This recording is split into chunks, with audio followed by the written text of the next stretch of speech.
हाँ जी, इधर देखिए सब। हाँ जी, माला अर्पण करने के जो लाभार्थी हैं वो भी आ चुके हैं। हाँ जी, दोनों एक ही है। अच्छा, दोनों गुरु पूजन और माला अर्पण करने के चढ़ावे के लाभार्थी यहाँ पर आ गए हैं। आइएगा सभी साथ मिलके अनुमोदना अनुमोदना अनुमोदना। एक बार जोरदार तालियों के साथ जितने बैठे हैं अनुमोदना अनुमोदना अनुमोदना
लिखा है कि गुरु के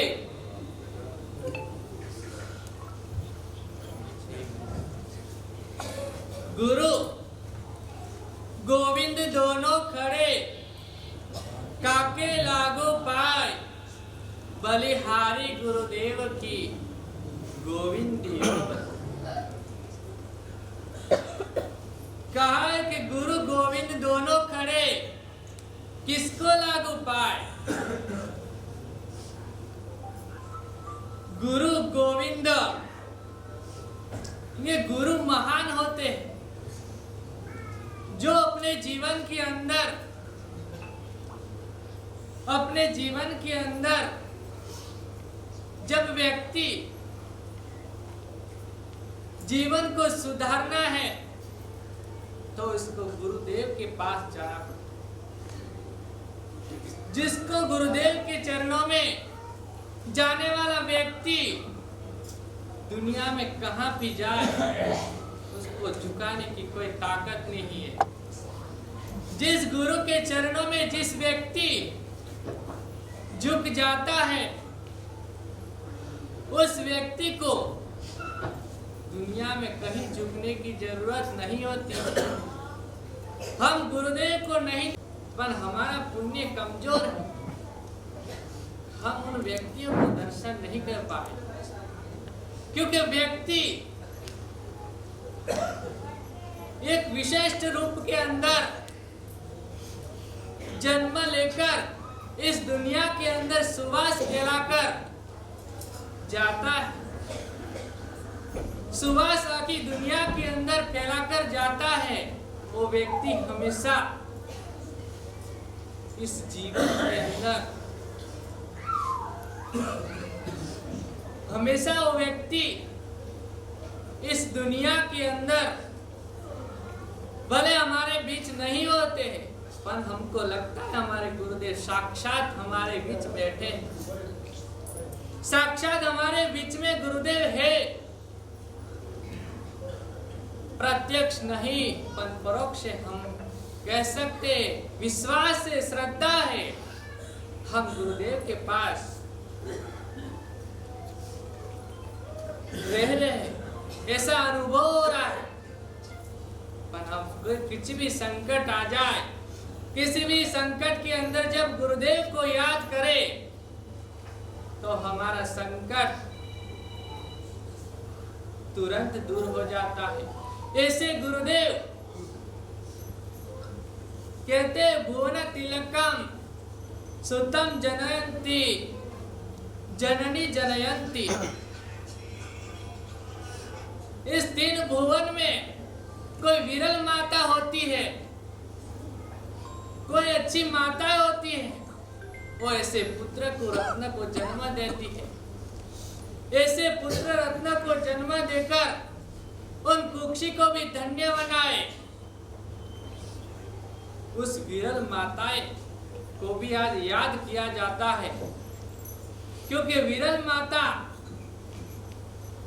कैसी होगी, गुरुदेव ऐसे है तो उनकी माता कैसी होगी। आप विचार करिए, उनके गुणगान 4 प्रकार के पुत्र बताया है, जात पुत्र, अपजात पुत्र और अतिजात पुत्र और अपजात पुत्र। जो जात पुत्र होता है उसके अंदर माताओं का गुण रहता है, और जो अपजात होता है उसके अंदर पिताओं का गुण रहते हैं।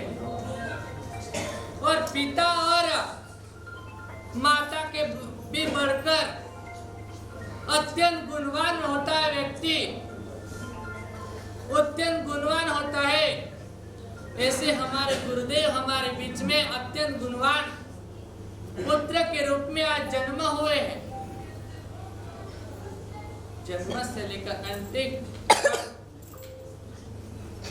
संघर्ष, कहते हैं कि महापुरुषों का जीवन संघर्ष के अंदर होता है।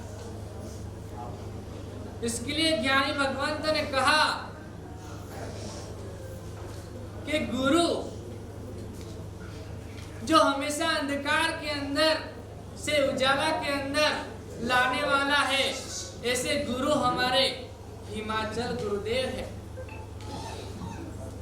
क्योंकि जीवन में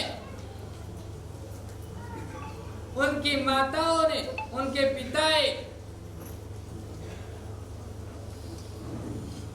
उनके गुणों को कितना भरा होगा और कैसे संस्कार दिए होंगे। उनके माताओं ने, उनके पिताओं ने कैसे उनको हरी भरी गुणों से आज सौंप रहे। जैसे इंद्र ने अपने परिवार के अंदर बैठकर शोभाएं कैसे सौंपते हैं, उसी तरह हिमाचल गुरुदेव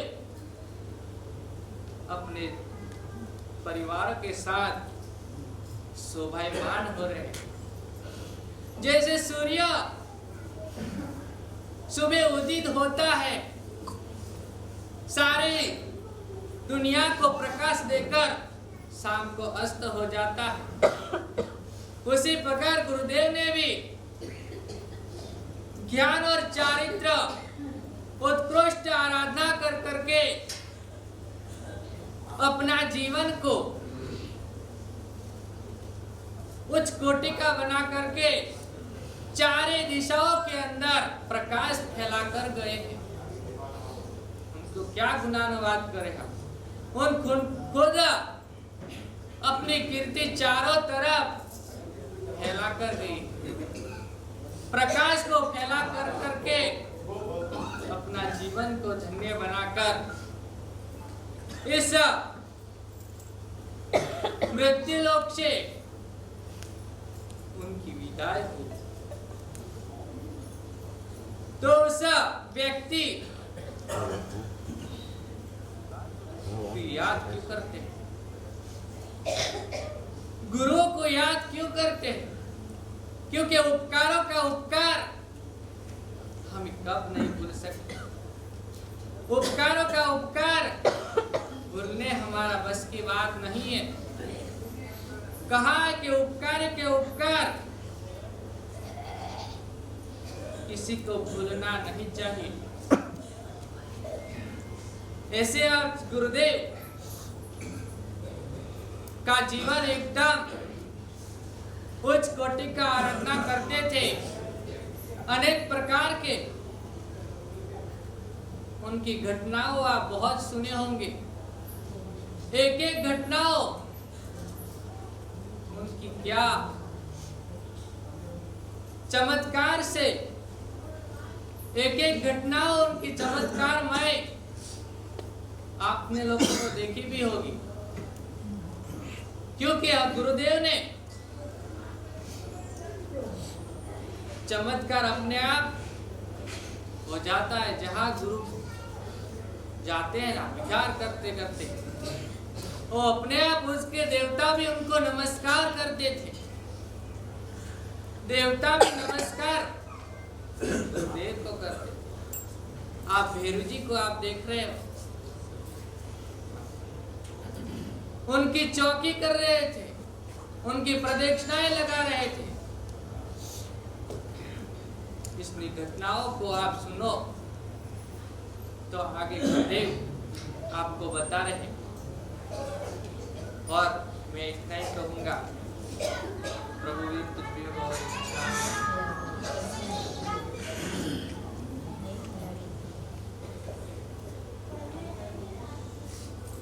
कहते हैं 100 सूरज उगे और चंदा उगे 1000।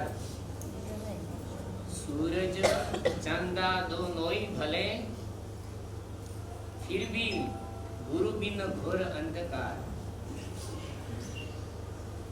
शास्त्रकारों ने कहा है कि जीवन के अंदर गुरु का महत्व, एक तो फर्स्ट बात भाग्यशाली आपका मोबाइल साइलेंट कर दो। अगर आपने अत्रोइस इमरजेंसी काम है तो आप उठी जा सको, और दूसरा ने डिस्टर्ब किया बगैर। यहाँ पर जाते हो कम से कम कौन स्थान पर जाते हो तब तो मोबाइल साइलेंट कर सकते हो ना। एक का मोबाइल की घंटी बजने से कितनों के मन विचलित होते हैं, उसका सारा अंतराय कर्म उस घंटी बजने वाले के सर पर आता है। समझ लेना, एक व्यक्ति को अंतराय देना और एक साथ में सारे व्यक्तियों को अंतराय देना, उसका फल क्या है आप खुद ही ज्ञानी हो, समझते हो। फोन लाना मना नहीं है, मगर कम से कम घंटी उपासने में बजाना मना है। आप नहीं सुन सकते हो और नहीं दूसरों को सुनने देते हो।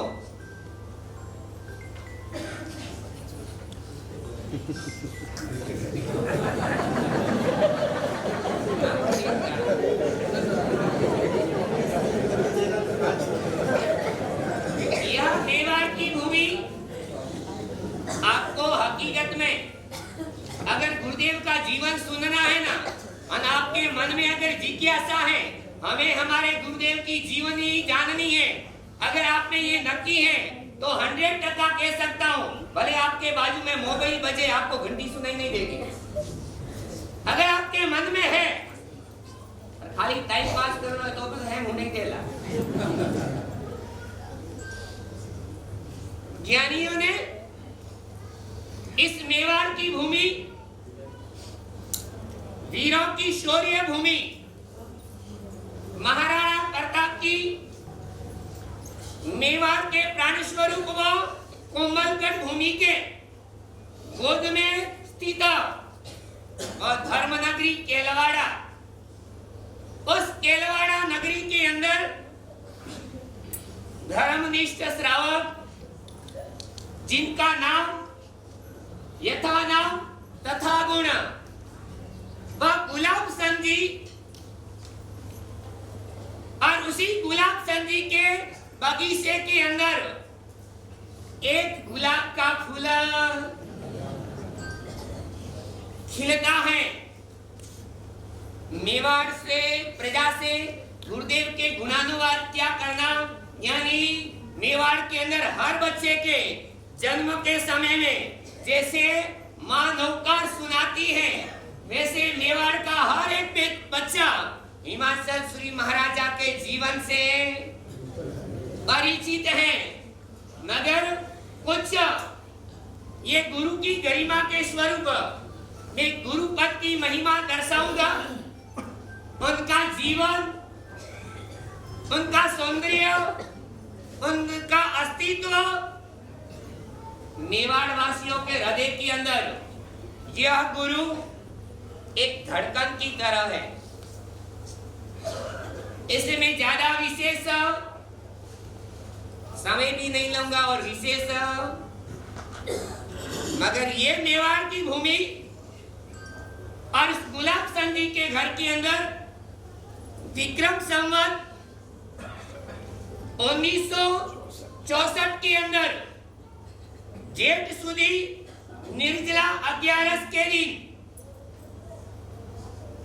जिस समय के अंदर भोगी भी अपने भोग से निवृत्त हो गए हो, देवलोक के देवता भी अपने आराधना में स्थित रहे हो, ऐसे उचित समय के अंदर उस मेवाड़ केलवाड़ा के अंदर गुलाब चंद जी की धर्मपत्नी पानीबाई की कोखसी से एक पुत्र रत्न पैदा होता है। ज्ञानी भगवान कहते हैं जन्म लेना और जन्म के बाद सहजता ही होती है मृत्यु, मगर ज्ञानियों ने कहा है पानी का बुलबुला किस समय फूट जाए, औदारिक शरीर न जाने किस समय छूट जाए, आसक्ति से मत जियो इस जीवन में, ये पास बसाया संसार कब छूट जाए। जैसे ही उस पुत्र का जन्म हुआ, मां ने अपने पुत्र का चेहरा देखा और देखकर हृदय प्रफुल्लित हो गया। दूज की चांद की तरह सौम्य आकृति देखकर मां मन ही मन खुशित होती है, जाने आज स्वर्ग का सुख मुझे मिल गया। एक औरत को जब वो मां बनती है तब वो अपने जीवन में एक दूसरा जन्म लेती है। मां बनने की पीड़ा वो यम से टकरा कर वापस आती है।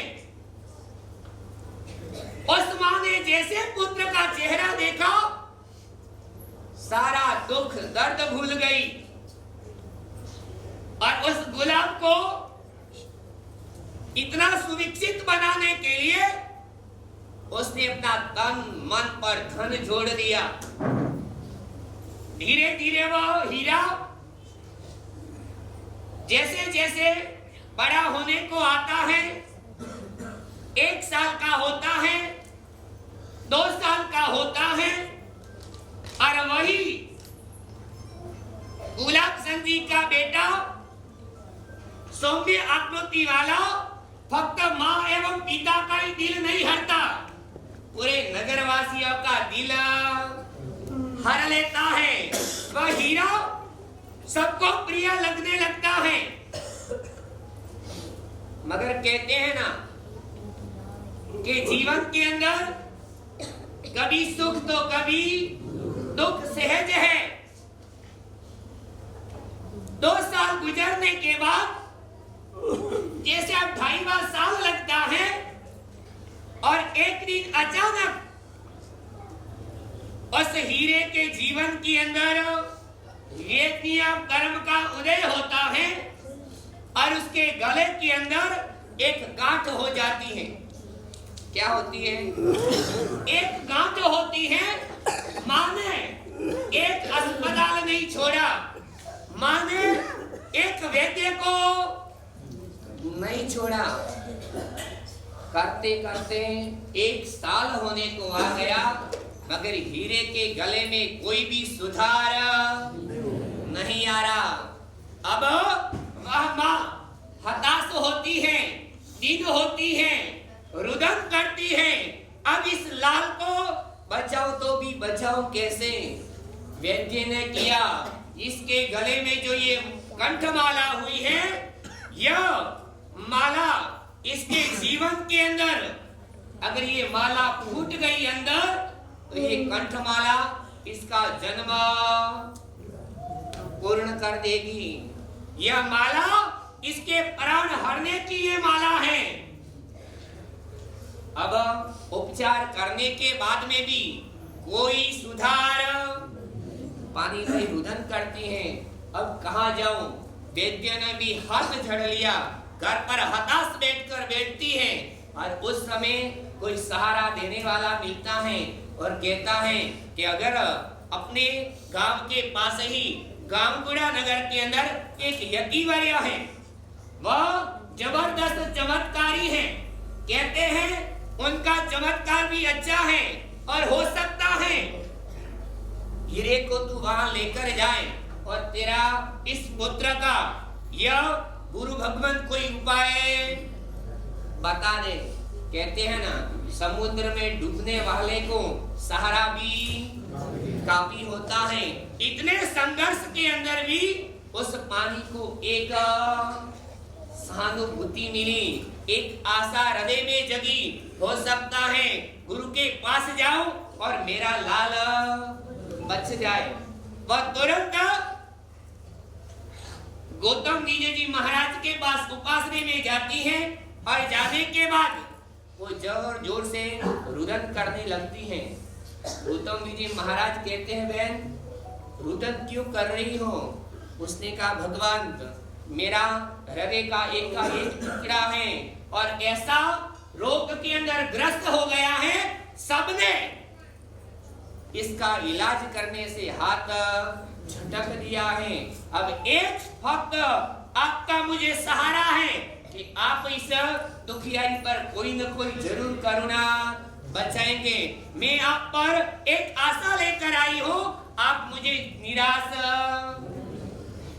गौतम गुरु ने गोद में गया हुआ उस हीरा का चेहरा देखते हैं। 2 मिनट देखने के बाद गुरु भगवान मौन रहते हैं और मौन रहने के बाद उस माँ से कहते हैं, ये बात सही है, मगर तुझे निश्चित करना है, इसका रोग भयंकर है, जानलेवा है, मगर इसका अगर पुण्य प्रबल है तो तुझे एक काम करना होगा। इस बेटे के प्रति जो आसक्त भाव है, यह माला यह इसका प्राण हरने वाली है। तू माँ है, तू इसका जीवन सुधार सकती है। तुझे एक कार्य करना होगा, अगर तेरी तैयारी है तो बोल। माँ ने कहा, हाँ भगवान बोलिए क्या करना है। गुरु भगवान ने एक ही बात कही, तेरे पुत्र को यति को देना है या यम को? क्या बोले? तेरे पुत्र को यति को देना है या यमराज को देना है? मुझे दिख रहा है यह तेरे गोद में रहा हुआ तेरा बेटा, ये भक्त तेरा हीरा नहीं। अगर तुझे यति को देती है तो ये जिन शासन का कोहिनूर हीरा बन जाएगा। ये भक्त हीरा नहीं, ये कोहिनूर हीरा है। सुना करो, जिस समय ये शब्द गुरु ने अपनी माँ से कहा होगा, क्या हाल हुए होगी उस माँ का। वो कल्पना वह समय एवं माँ ही कर सकती है। और तुरंत एक क्षण समझने के बाद पानी ने सोचा, अगर यति को दूंगी तो जीवन में कभी ना कभी इसे मुख के दर्शन तो करूंगी, और यम ले गया तो कभी भी मुझे दिखने को नहीं मिलेगी। इसलिए उसने निश्चित किया, भगवंत मुझे यम को नहीं देना है, यति को देना स्वीकार है। गुरु भगवंत ने कहा, अगर ये कंठमाला अंदर फूट गई तो इसे कोई बचा सकता नहीं है, और बाहर फूट गई तो ये जिन शासन का होनहार सितारा होगा। मां ने अपनी ममता को समेटकर वो वहां से विदाई ले गई। समय के साथ साथ वह हीरा धीरे धीरे उस गौतम विजय जी के पास रहकर ज्ञान ध्यान के अंदर पूर्ण हुआ, और एक दिन गौतम विजय जी महाराजा उस हीरे को जब 8 साल का होता है, विचार करते हैं कि हीरा अब तुझे यति दीक्षा देनी है तो अपन यहाँ से पालितना चले जाए और पालितना जाकर तुझे दीक्षा यति दीक्षा दे दूं। उसने कहा, जैसा आप कहो। गौतम विजय महाराजा ने विचार किया। उस समय स्वयं बनाते थे रसोई, दूसरों के अंदर वो यति नहीं जाते थे। गौतम विजय महाराज ने हीरा से कहा, हीरा कल सुबह निकलना है तो जल्दी उठकर साथ में कुछ खाने का प्रबंध कर लेना। उसने कहा, ठीक है गुरुदेव। जैसे ही सूर्य उदित हुआ, हीरा रसोई बनाने लग गया, रोटी बना रहा था। गौतम विजय जी रोज के कार्य से निवृत्त होकर आसन लगाकर अपने जाप साधना के अंदर मस्त होने लगे। हीरा रोटी बना रहा है, गौतम विजय जी महाराज माला गिन रहे हैं, और माला गिनते गिनते उनका आयुष्य समाप्त होने की कगार पर आए। गुरु ने विचार किया, गौतम विजय जी अति विचार करते हैं, अब मैं तो चला जाऊंगा, मगर इस हीरा का वो विचार करते करते माला गिनते गिनते ये अंगुली उस हीरे के सामने रह गई कि इसका क्या होगा, और आयुष्य पूर्ण हो गया। हीरा रोटी बना रहा है, उसने बनाई और गुरु महाराज के सामने देखा। 1 मिनट हुई, दूसरी रोटी बनाई, सामने देखा, मगर अंगुली वैसी की वैसी। हीरा को लगा, हो ना हो रोटी में जरूर कोई गड़बड़ है, इसलिए गुरुदेव मुझे बार बार, अगर मैंने रोटी सुधारी नहीं तो गुरुदेव मुझे जरूर मारेंगे, क्योंकि इतने तूफानी थे गुरुदेव कि उन्हें गौतम विजय महाराज कभी कभी रूम में बंद करके फिर बाहर जाते थे। और जैसे उन्होंने अंगुली देखी, उन्होंने कहा गड़बड़ जरूर हुई है, अगर गुरुदेव यहाँ से खड़े हुए तो मुझे लाठिए पड़ने वाली है। घबरा कर रोटी बनाते बनाते ही हीरा जोर जोर से चिल्लाने लगा। नीचे श्रावक गुजर रहे थे पूजा करने के लिए परमात्मा ने। उन्होंने सुना कि रोज हीरा तूफान करता है, तो गुरु उन्हें हमेशा शिक्षा देते हैं। इसलिए लोगों ने कहा, भाई हीरा डर मत, रो मत, दरवाजा खोल के भाग जा। क्या बोले? रोज मस्ती करते हैं, रोज मार खाते, छुड़ाने कौन जाए। उन्होंने कहा, हीरा रो मत, दरवाजा खोल और भाग जा, क्योंकि अंदर रहा तो गुरुदेव के हाथ से तू बचेगा नहीं। मगर हीरा तो भी जोर जोर से चिल्लाने लगा। उस समय लोग एकत्रित हुए और दरवाजा खोलकर जैसे ही ऊपर गए, हीरा सा के कम से कम हीरा दरवाजा तो खोल। उसने दरवाजा देखा और अंदर गए तो पता लगा कि गौतम यति जी तो स्वर्ग सिधार गए हैं। अब करना क्या? निराधार उस समय के अंदर अब घर से माँ बाप भी छूटे और जिसके पास गुरु के पास में आए उस गुरु का साथ भी। विचार करो, कल्पना कर सके अपन, भगवान करे ऐसा कभी न हो। आप लोग छोरारा दीक्षारा भाव में महाराज कने क्यों है? महाराज ने कने वे महाराज ने 22 साल तबीयत खराब हो जाए, कोई रोग लागी जाए પછી આપણો છોરો કે ના હું તો કનીશ દીક્ષા લઉં બાઈ સાંસ મારા દેવલોક પ્રાવે તો તે જાઓ પછી કોઈ કરો સોરારો કલ્પના કરો મને ઠાક કે થોડા સોરા દેવા વાળો તો હો નહીં તો કલ્પના કરવાની વાત કરો कल्पना करने की बात करता हूं अगर आप उस जगह हो तो क्या करो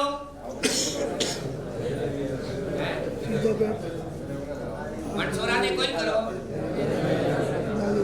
कई जगह बताओ हाल बेटा थारे थारे माँ बाप बने कोई बताओ पर उस समय केलवाड़ा संघ एकत्रित हुआ पीछे में देखना गांगुड़ा संघ एकत्रित हुआ और एकत्रित होकर विचार किया अब हीरे के गुरु गैस चले गए हैं ये निराधार हो गया है अब इसका जीवन सुधारे कैसे यह गांगुड़ा संघ की धरोहर है इसलिए इसका जीवन सुखमय हो सुगंधितमय हो ऐसा संघ ने विचार किया और हीरा से कहा संघ वालों ने विचार किया अगर वापस ये यति के पास में ही आया था अगर अभी भी वापस यति को ही दिया तो हीरे के जीवन का कोई उद्धार नहीं होगा क्योंकि कुआं का मेढक कुएं में ही रह जाएगा ये हीरा जिन शासन का हीरा बने इसलिए संघ ने निर्णय किया हीरा चल हम तुझे गुरु महाराज के पास पहुंचाने आते हैं और उस समय शास्त्र विशारद अन्यास पर्व हितवीरनी महाराजा जो हीरसुरी महाराज की पाठ को उज्ज्वलित करने वाले उस समय गुरुदेव का चातुर्मास रानी के अंदर था गांगुड़ा संघ हीरे को साधन नहीं थे ओट पर बिठाया और तुरंत लेकर घाणेराव पहुंचे संघ को पता लगा कि गुरुदेव तो यहाँ से निकल गए हैं और संघवास से रानी पहुंचा और जाकर हीरे को आंखों में आंसू आ रहे हैं पैरों में वाले निकल गए हैं एकदम हताश हुआ रोता हुआ चेहरा संग हीरे को हित विजय जी महाराज के पास लेकर गए और कहा गुरुदेव ये केलवाड़ा का एक हीरा है इसे अब कोहिनूर बनाने का कार्य आपका है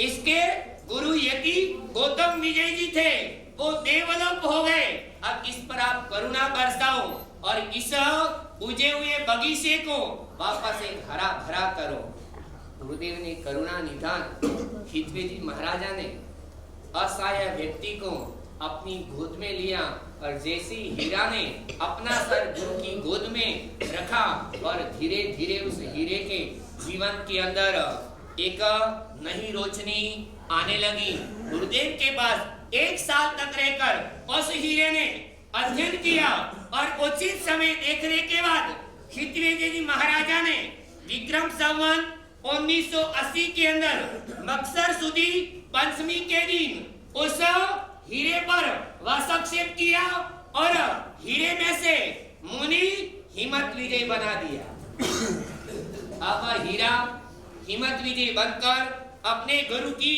सेवा करता है स्वाध्याय करता है तब जप करता है और आगमों का अध्ययन करके कुछ ही समय के अंदर वह हीरा वास्तव में एक कोहिनूर हीरा कहते हैं खान में से निकलने वाला एक पत्थर होता है मगर वही पत्थर अगर किसी शिल्पी के हाथ में जाता है और फिर उस शिल्पी के हाथ से जब वो हथौड़े की मार खाता है तो पत्थर में से परमात्मा बन जाता है और उस समय गुरुदेव की निश्रा में रहकर मार्गदर्शन देखकर 45 आगमों का अध्ययन करके वह हीरा एक धीमा मजबूत बन गया गुरुदेव ने उनका सहयोग समझाकर उनकी गुरुदेव ने निश्चित किया और विक्रम संवत 1985 के अंदर महासुदी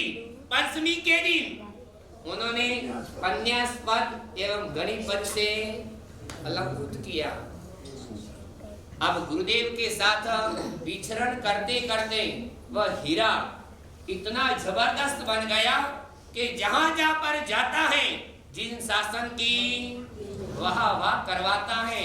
पन्यास पदवी के बाद कितने नगरों के अंदर आज भी कभी कभी आपको नहीं, साधु संतों को भी कंफ्यूज होता है, क्योंकि गुरुदेव ने पन्यास पदवी के अंदर जब पर जिन शासन की प्रभावना थी, जब भी प्रतिष्ठाएं अंजन से लाए गई थी, उस समय उनका नाम पन्यास हिम्मत विजय जी आता था।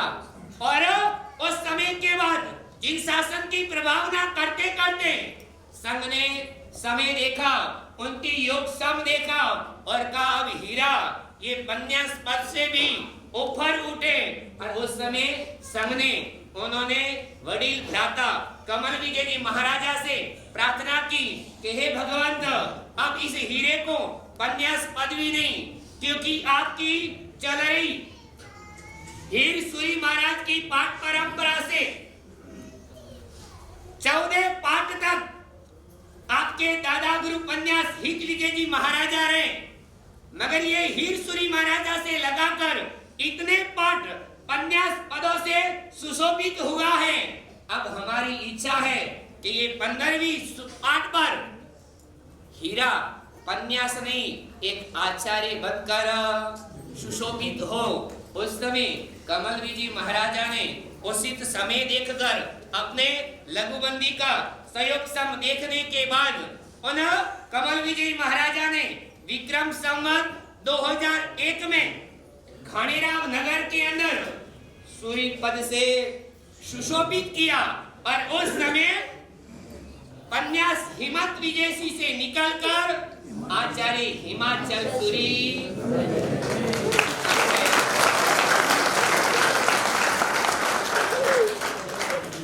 अमुक जगहों के अंदर 2001 के पहले जितने भी जिन शासन के कार्य किए हैं वहां पर नाम क्या लगता है, और लोग कंफ्यूज होते हैं कि ये हिम्मत विजय जी पन्यास कौन था।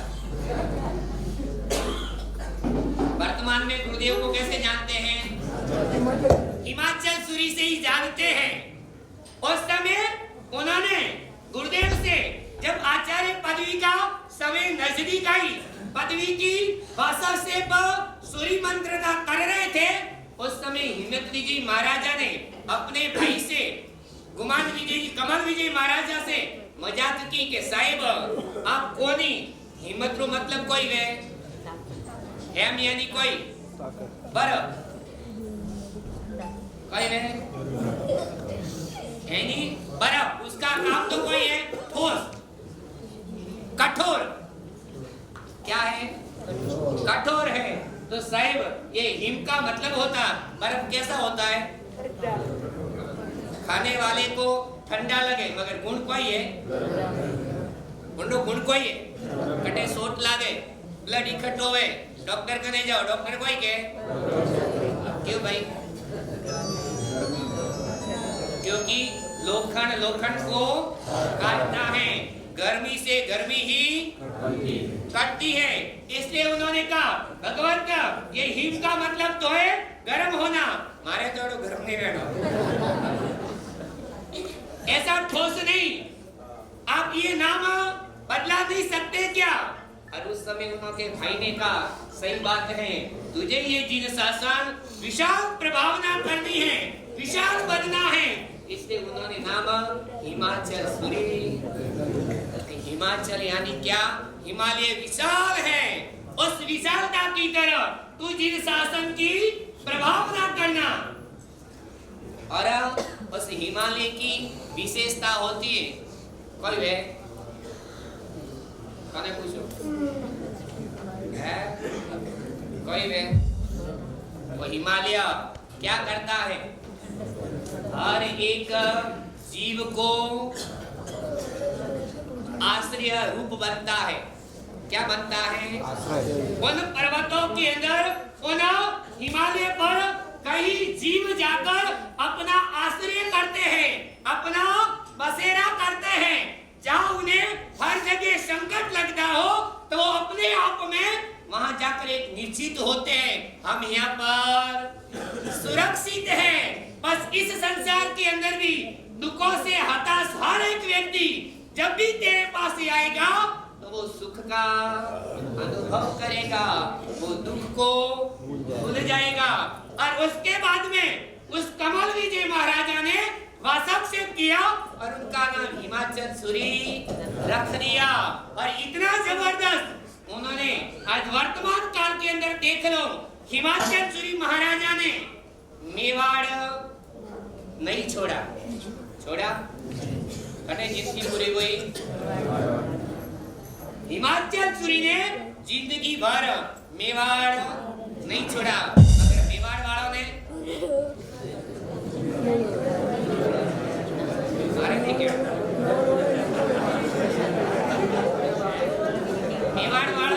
मेवाड़ में जिंदगी ज्यादा गुजरे कि मेवाड़ की बार વધારે। आपने क्या किया? आपने मेवाड़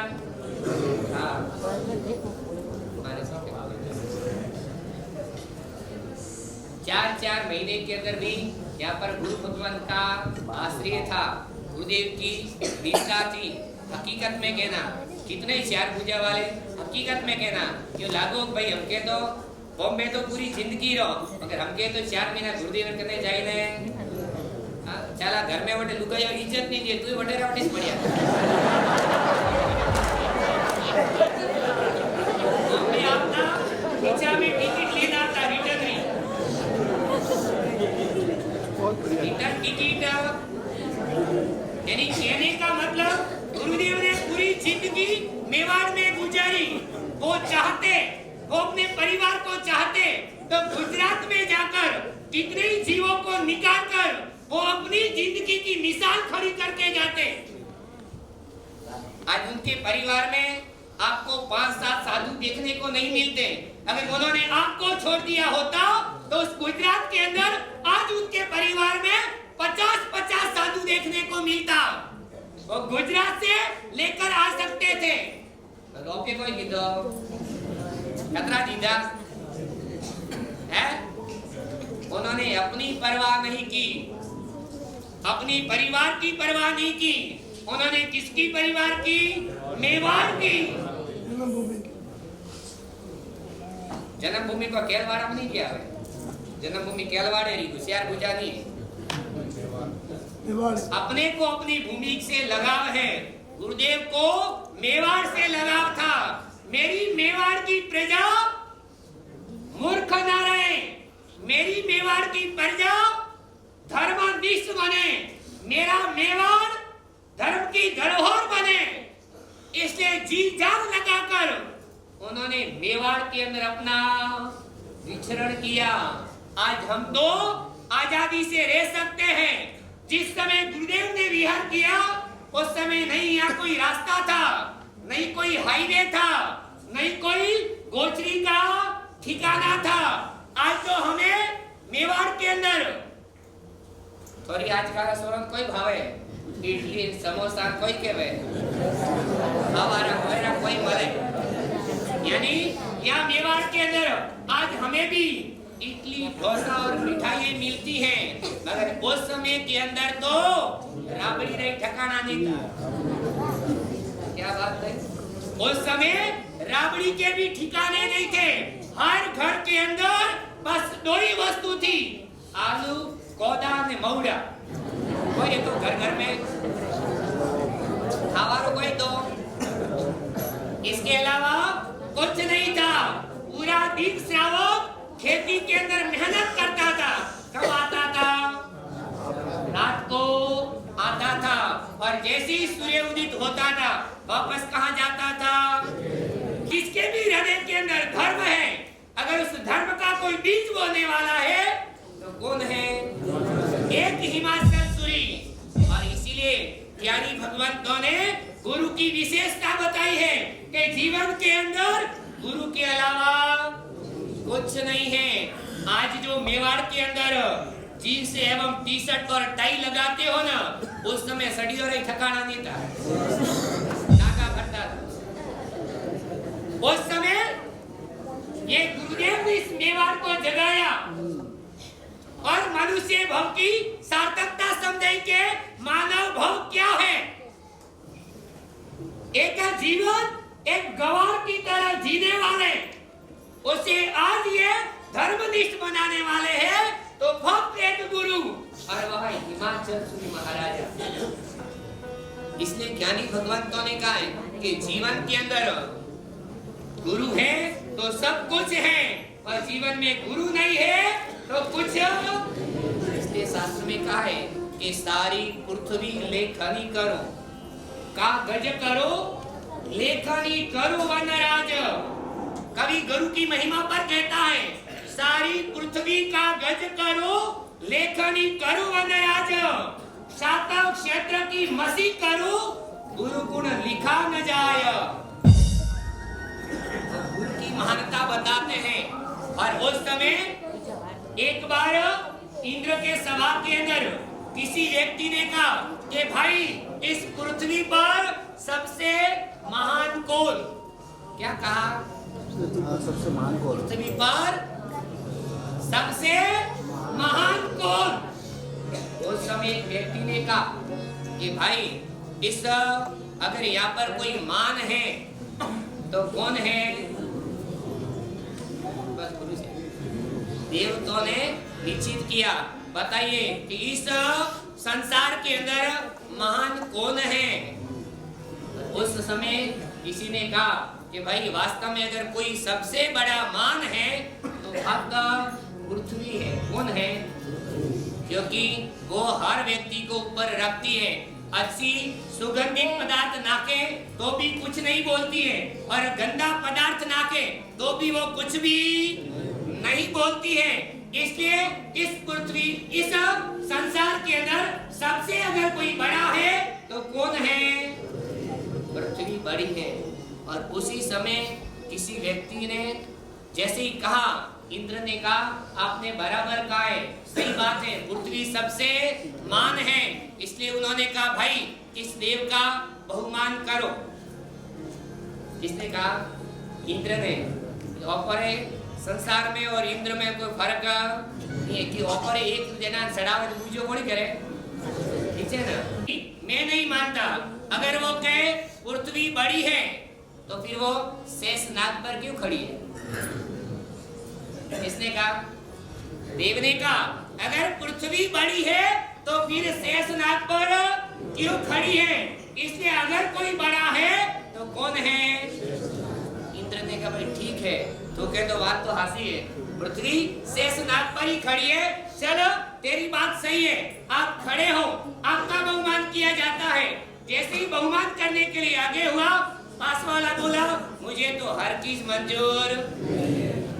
ने कहा भाई इतना बड़ा वजन अगर कोई पृथ्वी का ढक सकता है, ढे सकता है, तो एक नाग ही है, और हकीकत में नाग पृथ्वी को लेकर खड़ी है, इसलिए पृथ्वी से भी बड़ा नाग है। ये बात सही है। एक देव के हर चीज नहीं मानता। अगर नाग बड़ा है तो शिव के गले में क्यों पड़ा है? क्या कहते हैं? शिव के गले में क्यों पड़ा है? अगर कोई बड़ा है तो शिव शंकर बड़े हैं। किसने कहा? शिव शंकर बड़े हैं। देव ने कहा भाई चलो कोई बात नहीं, आप कहते सही बात है, शिव जी बड़े हैं, इसलिए आगे पधारो, आपका बहुमान होता है। देव उठकर जैसे ही बहुमान करवाने के लिए आता है, एक देव बोलता मुझे तो ये बिल्कुल पसंद। उसने कहा क्यों? शिव जी सबसे बड़े हैं, वो शिव शंकर है, आप कैसे कह सकते हो कि यह हर चीज गलत है? उसने कहा अगर शिव बड़े हैं तो कैलाश पर क्यों पड़े हैं? क्या बोले? उन्होंने कहा अगर शिव बड़े हैं फिर कैलाश पर क्यों पड़े हैं? इसलिए सबसे बड़ा कौन हुआ? कैलाश हुआ। और देव ने कहा बात तो सही है, शिव शंकर का वास कैलाश पर्वत पर है, आपने सही किया, आप आगे पधारिए, आपका बहुमान। देवताओं में ईर्षा है भाई, राग में से भराव लावे और पर एक किनारा दम का विचार निकला तो दुख लागे, दौड़ियो मैं बराबर हूं, मारो तो कटे। पर उसने कहा भाई ठीक है, आपने कहा सही बात है, कैलाश पर्वत बड़ा है, इसलिए आगे पधारो, आपका बहुमान कर रहे हैं। जैसे व्यक्ति आगे गया, बहुमान करने के लिए देव जाता है और एक खड़ा होता है, हरगिज गलत है। मैं नहीं मानता कैलाश बड़ा है। उसने कहा भाई तो बता कौन बड़ा है? अगर कैलाश बड़ा होता तो हनुमान की चटुरी पर क्यों पड़ा है? क्या बोला? कैलाश बड़ा है तो हनुमान की अंगुली पर क्यों पड़ा है? उसने कहा बात तो सही है, चलो कोई बात नहीं, हनुमान बड़ा है, आप आगे बढ़ाइए, आपका स्वागत करते हैं। वो जैसे ही हनुमान का होना भाई का तिलक करने जाते हैं, एक देव बोलता है मुझे तो बिल्कुल पसंद, ये गलत है। इंद्र ने कहा भाई सही बोलिए, तू ही बता दे। उसने कहा अगर हनुमान बड़ा है तो श्री राम के चरणों में क्यों? इसलिए सबसे अगर कोई बड़ा है तो कौन है? राम है। देवलोक के देवताओं ने विजय ध्वनि बजाई, सही बात है। अगर संसार में सबसे कोई बड़ा है तो राम ही बड़ा है। इसलिए आप आगे बढ़ाइए, आपका बहुमान करना है। और जैसे ही वो आगे आता है, जैसे ही बहुमान की तैयारी होती है, एक देव बोलता है हरगिज गलत है, मैं गलत में साथ नहीं दूंगा।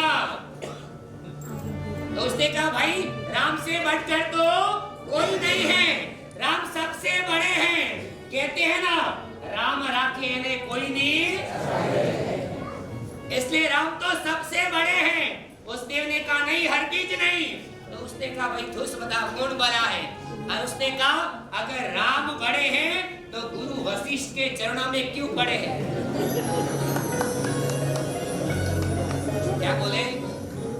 अगर राम बड़े हैं तो गुरु वशिष्ठ के चरणों में क्यों पड़े हैं? और उसी समय निश्चित हो गया अगर संसार में कोई सबसे बड़ा है तो कौन है?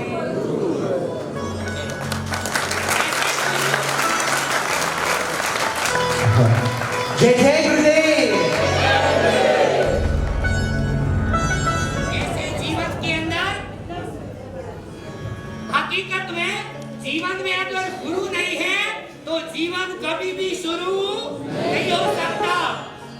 अगर जीवन गुलाब है तो गुरु उसकी सुवास है, और जिस गुलाब में सुवास ना हो उस गुलाब की कोई अस्तित्व नहीं होता। ये हिमाचलचूरी महाराजा जिन शासन के अंदर धर्म की ऐसी श्वास फैलाकर आराधना साधना से प्रोत होकर कहते हैं जहां जहां हो गुरु की मेहर वहां हमेशा। इन सभी की मैं क्या प्रशंसा करूं, इनका क्या गुणानुवाद करूं। कहते हैं गुरु का गुणानुवाद करने बैठे तो 7 जन्म भी कम पड़ते हैं। इनके जीवन के इन्होंने जहां जहां कदम रखे हैं, राजा महाराजा सब इनकी चरण में झुक गए हैं। और ये एक जिन शासन की ऐसी मिसाल है। आज वर्तमान काल के अंदर 18 गज हैं। कितने गज हैं? 18 समुदाय हैं।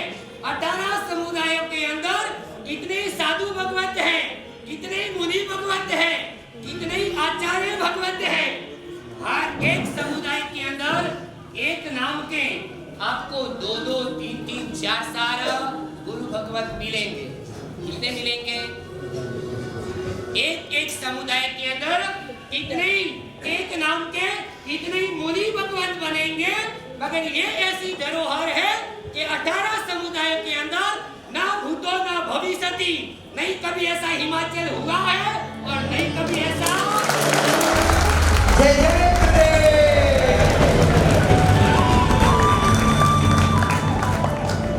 ऐसा हिमाचल आपने सुना ना, जैसे धैर्य भाई ने कहा कि जब भी मैं कहीं जाऊं और मुझे कोई पूछे कि भाई कहां से है तो क्या नाम ले, ये एड्रेस देने का जरूरत नहीं, सामने वाला बोल ही पड़ता है ते तो हिमाचल श्री महाराज रहोगे। क्या कहते हैं, कहीं भी जाओ, कोई भी हो, जब कोई मेवाड़ का नाम लेता है तो उसे सबसे पहले स्मृति में अगर कोई आता है तो कौन आता है, हिमाचल श्री महाराजा। क्योंकि वो सामने वाला भी साक्षी है कि उन्होंने अपनी जिंदगी उस मेवाड़ के जीर्णोद्धार के अंदर लगा दी। व्यक्ति घर का जीर्णोद्धार करता है, व्यक्ति ऑफिसों का जीर्णोद्धार करता है, मगर इस हिमाचल सूरी ने तो घर के अंदर जितने सदस्य थे उनके सबके जीर्णोद्धार इसने किया है। इससे की महानता दर्शाते हैं। हम लाख लाख इन्हें वंदन करते हैं। कहते हैं अगर गुरु का ऋण के लिए अपने शरीर की चमड़ी के जूते भी पहना दे तो भी गुरु के ऋण से मुक्त नहीं हो सकते। क्योंकि आज अगर गुरु हिमाचल सूरी नहीं होता तो आज ये धर्म सभा भी, कल्पना कीजिए आज मेवाड़ के अंदर ये धर्म प्रतिष्ठित कोई गगन भेदी ध्वजा लहराई है, जिन मंदिर बने हैं, अगर ये धर्म एक ये गुलाब चंद की एक पानी ने ऐसा रक्त नहीं दिया होता तो कल्पना करो आज ये धर्म धरोहर नहीं मिलती। इसलिए ऐसे गुरुदेव नमस्कार महामंत्र की आराधना करते करते, जीवन के अंदर धर्म की आराधना करते करते ज्ञानी भगवत कहते हैं विक्रम संवत 2043 के अंदर जो गुरुदेव के नाम का विख्यात कीर्ति स्तंभ है घाणीराव नगरी के अंदर, इसी चातुर्मास की तरह आराधना करते करते उस कीर्ति स्तंभ के अंदर ही कार्तिक शुद्ध 12 के दिन आराधना साधना करते करते चिरकाल के लिए इस पृथ्वी से परम पिता परमेश्वर के वहाँ प्रिय बने। यानी कार्तिक शुद्ध 12 के दिन हिमाचल श्री महाराज ये औदारिक शरीर को छोड़कर परम पद की तरफ प्रयाण किया। यानी अपनी धर्म ध्वजा इस मेवाड़ के अंदर अपनी सुवास फैलाकर आज वर्तमान काल के अंदर भले गुरुदेव अपने पास साक्षात नहीं है, मगर आज भी ये गुरुदेव जो भी इन्हें स्मरण करता है, जो भी इन्हें याद करता है, तो उसी क्षण उस हर व्यक्ति के हृदय के अंदर अपनी एक छवि बनाता है। ऐसे धरोहर आज चारभुजा नगर का इतना जबरदस्त पुण्य उपार्जित हुआ कि आज इस चारभुजा नगर के अंदर इस गुरुदेव के गुणानुवाद की इस सभा का अपने को सुअवसर मिला। और वह भी आज कार्तिक शुद्ध 12 यानी 12-13 दोनों साथ में, और कल क्या है चौमासी 14 यानी जैसी 14 होती है तो कोई पूरा है। ये सुनहरा अवसर इस विक्रम संवत के दिन इस चारभुजा नगर के प्रांगण के अंदर गुरुदेव के जाने के बाद 58 साल के बाद ये इस चारभुजा नगरी का सौभाग्य मिला। इस चारभुजा नगरी के अंदर चातुर्मास का सुअवसर आया। आज के दिन तो चारभुजा नगर के नगरवासी और समिति के कार्यकर्ता सारे इस समय कहां पर विराजमान थे? एक साल पीछे जाओ, कहां विराजमान थे? सुना करो, उस समय तो कह रहे थे गुरुजी हमारो हमने आपको अनाज दो। समय कितना जबरदस्त होता है, बाकी बातों के अंदर इतना जबरदस्त ये चातुर्मासिक भव्य चातुर्मासिक, एक ऐतिहासिक चातुर्मासिक। मेवाड़ के अंदर और भी चातुर्मास हुए, भले चारभुजा के अंदर पहली बार हुआ, 58 साल के बाद हुआ, मगर 58 साल के बाद होने के बाद में भी मेवाड़ में चारभुजा का चातुर्मास नंबर 1 बना। क्या बात है।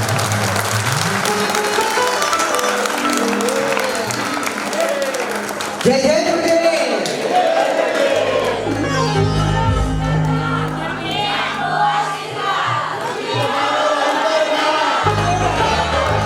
अच्छा ऐसे नहीं कहेंगे, लेकिन सभी साथ में कब कहेंगे क्या?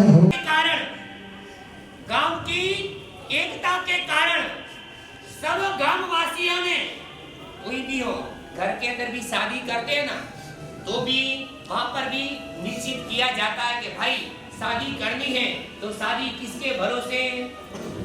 शादी में तो सब आवे, शादी का हिस्सा सब बने, मगर शादी में 4 स्थान लगाने हो तो घर के 4 सदस्यों को सब कुछ छोड़ना पड़ता है, रिसेप्शन ही छोड़ना पड़े, कुतरे वेटर बड़े मोटे छोड़ने पड़े। संघ ने यही भाव रखा, चातुर्मास करना है, और चातुर्मास मीटिंग होने के बाद ये इतना कार्य भार करने के लिए 4-4 महीने के लिए अगर संभालने वाला तो चाहिए, और उस समय इस गांव वालों ने हकीकत में चातुर्मास कमेटी को तैयार किया। अपने नगर में से ये होनहार है, इसलिए इन व्यक्तियों को खड़ा कीजिए, ये चातुर्मास की जिम्मेदारी ले सकते हैं। और उस समय इस चातुर्मास के अंदर भी सर्वप्रथम 14 मेंबर लिए गए, और उसी समय 14 मेंबरों के अंदर भी कहते हैं ना 14 भी जाए, और 14 में भी 14 ने मुखी पाकरे दो। एक बार एक राजा रे बटे कोई आदमी गया कि हम आपकी सेना में भर्ती होना चाहते हैं, हमें आपकी सेना में रखो। राजा बुद्धिमान था, उस ग्रुप को देखकर उनमें सेना गई, उसमें 5 व्यक्ति लीडर थे। कितने थे? 5 व्यक्ति लीडर थे। हम आपकी सेना में आने चाहते। राजा ने कहा चलो कोई बात नहीं, आप आज के दिन विश्राम करो, कल आपको सेना में भर्ती करेंगे। इसलिए राजा ने उन्हें एक कमरा दिया। कितना कमरा दिया? एक कमरा दिया, और उस कमरे के अंदर आपको रहना है, और उस कमरे के अंदर उन्होंने उसकी व्यवस्था के अंदर सबकी सेवा के लंगर खटिया एक दी। कितनी दी? व्यक्ति कितना है? तो हुआ वास्ते खटिया। अभी तो पास ही लड़ा है, कोई कहे भाई बैठो, भाई बैठो। और उस समय वो 5 ही 5 मेरी तरफ देखो, वोटिंग मत अच्छा मलेला वोटिंग कर नहीं मले। उन्होंने 5 ही 5 व्यक्ति लड़ने लगे कि भाई इस खटिया पर मैं सोऊंगा, वो कहता मैं बड़ा हूं, इस लगन यहाँ पर कोई जवाब है तो बस से करता है डिस्ट्रिक्ट में है, हेमंत डिस्ट्रिक्ट में हो। अबे तो बात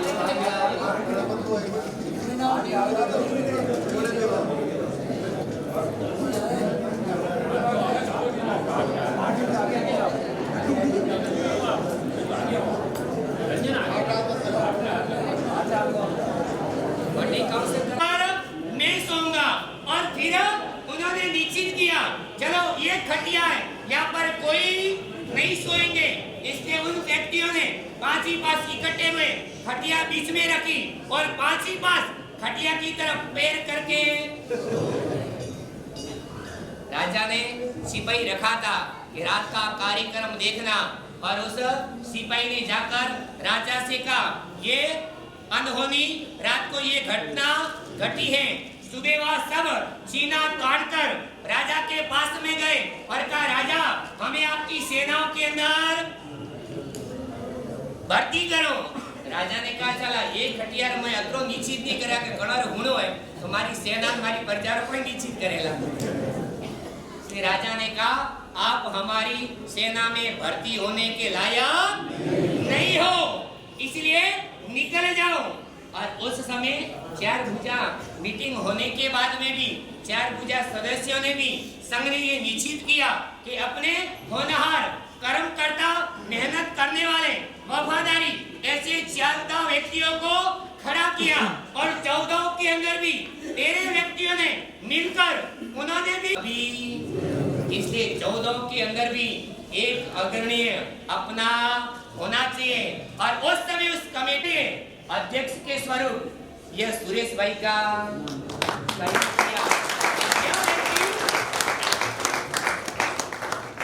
कार्य कर सकता है, पर हकीकत है वो कार्य करने के लिए हमेशा कार्य उन्हें सौंपा जाता है जो तन होता है। समय आने पर उसे तन भी देना पड़ता है, समय आने पर उसे धन भी खर्चना पड़ता है और समय आने के ऊपर उसे समय भी देना पड़ता है। और हकीकत है ये चातुर्मास के अंदर भी इस मुख्य लाभार्थी ने कभी चार भुजा संघ ने ये कल्पना नहीं की होगी कि अपने चातुर्मास का मुख्य लाभार्थी ये सुरेश भाई होंगे। कल्पना की थी नहीं की। अगर यह वफादारी दिल के अंदर गुरु के प्रति लगाव 58 साल के अंदर ये हो रहा है, चातुर्मास की तो जय हो गई। चातुर्मास जय बुलावा वास्ते काफी लोग आया। गुरु महाराज ने मोने क्यों साहेब जी गुरु जी हमारो अंतरवाद हमने आपको और जो चौमासो दी तो मंगली घोड़ी स्वामी वास्ते लिए वो गाड़ियों में बैठा कटे गया बस सामासो पूरा हो गया। महाराज क्यों दोपहरे उसके बाद चातुर्मास छह बुलाने आने वाले जाकर भी काम के अंदर व्यस्त हुए होंगे। उन्होंने वो इंतजार किया होगा कि जब प्रवेश की तारीख आएगी तब जाएंगे, कुछ समय अपन भी रहेंगे, धर्म की आराधना करेंगे, साधना करेंगे।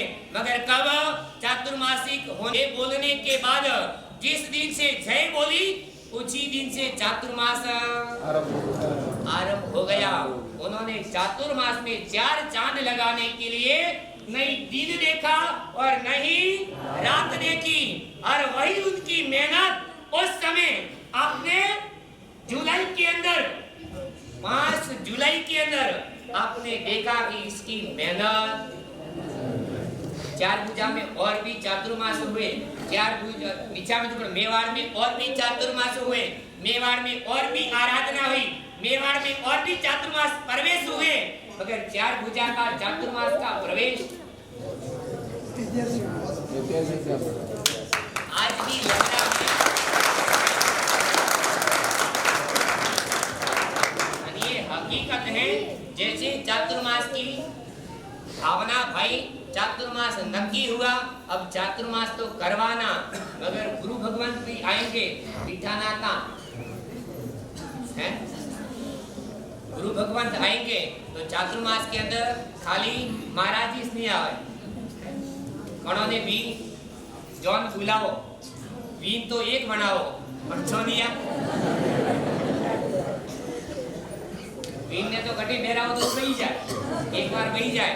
मगर जोनियों ने बराबर नहीं दे रहे हैं तो वीन राजा वे भले वरना जे लेट करे फास्ट करे, जरी भी वरने तोरण माते बुलावे जी वो जाए, नहीं बुलावे तो कोई नहीं। और वरने बाद में भी अगले वाला मन में तो टीको काटे बगैर वगर मने काटे तो वो वटी झुमोरे भी जाए हर के नहीं।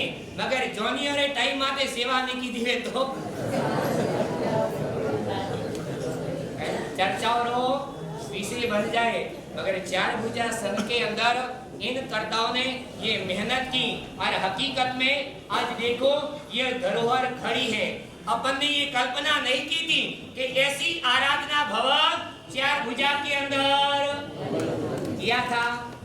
ये इनों की मेहनत नहीं, बनाना है भवन बनाना है 6 महीने के अंदर तन तोड़कर जो ये धरोहर खड़ी की है। आज देखो जहां पर नजर करें कहीं भी जगह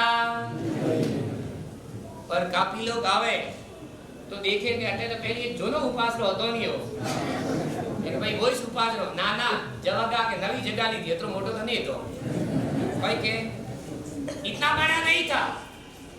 मगर यही जब व्यक्ति का दिल बड़ा होता है। इन कार्यकर्ताओं ने चातुर्मास के अंदर यह रंग लाया और चातुर्मास के अंदर कहते ही कहते आज चातुर्मास परिपूर्ण पर आ गया। क्योंकि आज वो कहते हैं ना, राम के जब राम और रावण दोनों का युद्ध हुआ था और जब रात्रि निकल रही थी, सुबह संग्राम होने वाला है, जब एक ही ध्वनि चली थी, आज रात है बाकी, यानी चातुर्मास की भी अब एक रात बाकी है। यानी कल जैसी 14 हुई, चातुर्मासी प्रतिक्रमण हुआ और चौमासा, यानी बातें करते करते चातुर्मास का भक्त एक ऐसा नहीं लग रहा हमें कि चातुर्मास पूर्ण हो गया, हमें तो लग रहा है कि आज से स्टार्ट होगा।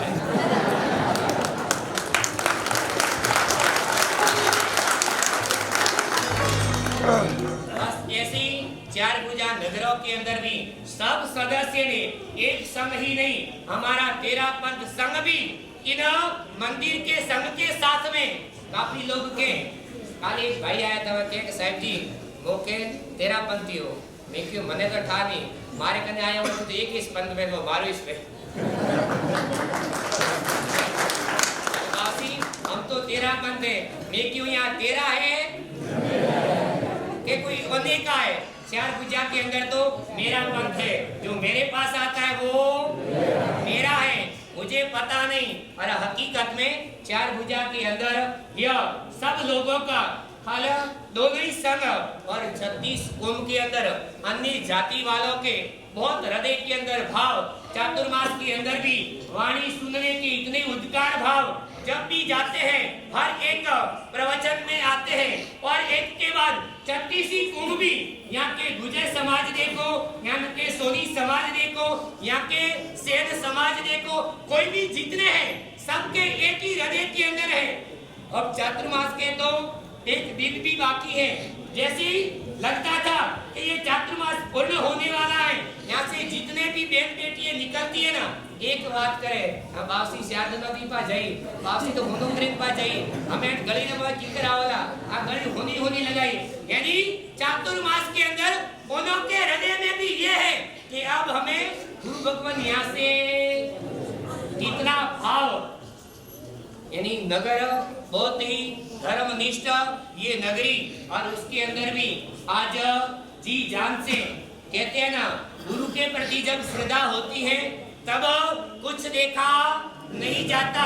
हमारे चार भुजा नगर के अंदर प्रवेश होने के बाद ही केलवाड़ा के जितने भी हैं यहाँ सदस्य अपने समाज से तो जानते ही थे, मगर महेशी समाज हम केलवाड़ा से भक्त डॉक्टर साहब हमारे असावा, इनके अलावा किसी को नहीं जानते थे, क्योंकि इनका बचपन गुरुदेव की गोदी में पला पड़े। हमारे से पहले ये गुरुदेव के बने, मैं तो बाद में आया हूँ। इनकी संतान गुरुदेव की गोद में खेली हुई, यानी अपन तो मानते ही हैं, मगर हमारा यहाँ प्रवेश हुआ उनके बाद केलवाड़े के जो महेशी समाज है, यहाँ पर सब बेटे हैं, अल्पेश भाई है, प्रदीप भाई है, ये निरंजन भाई है, और जितने भी हैं यहाँ चातुर्मास होने के बाद प्रवेश होने के बाद ऐसा लगाव हुआ कि ये केलवाड़ा में रहे और अठवाडिये के अंदर अगर एक बार न आए, ऐसा कभी इम्पॉसिबल। यहाँ इनके समाज के भी मुनि भगवान का चातुर्मास था, ऐतिहासिक चातुर्मास करवाया, मगर केलवाड़े से जब निकलते थे तो मन में एक होता था, पहले वीरेंद्र महाराज के पास जाएंगे और फिर महेशी भवन के अंदर, और वही गुरु के प्रति श्रद्धा। आज देख लो, आज गुरुदेव की पुण्यतिथि के ऊपर लोग धन के लिए मेहनत करते हैं, धन कमाने के लिए पुरुषार्थ करते हैं, मगर जब किसी से प्रेम हो जाता है, किसी से लगाव हो जाता है, कोई अपना लगने लग जाता है, तब धन तुच्छ बन जाता है। आज दिल के उदागार भाव से गुरुदेव के गुणानुवाद के अंदर भी उन्होंने गुरु के माला अर्पण करने का ये अमूल्य अवसर लिया और गुरु के गुरु पूजन का भी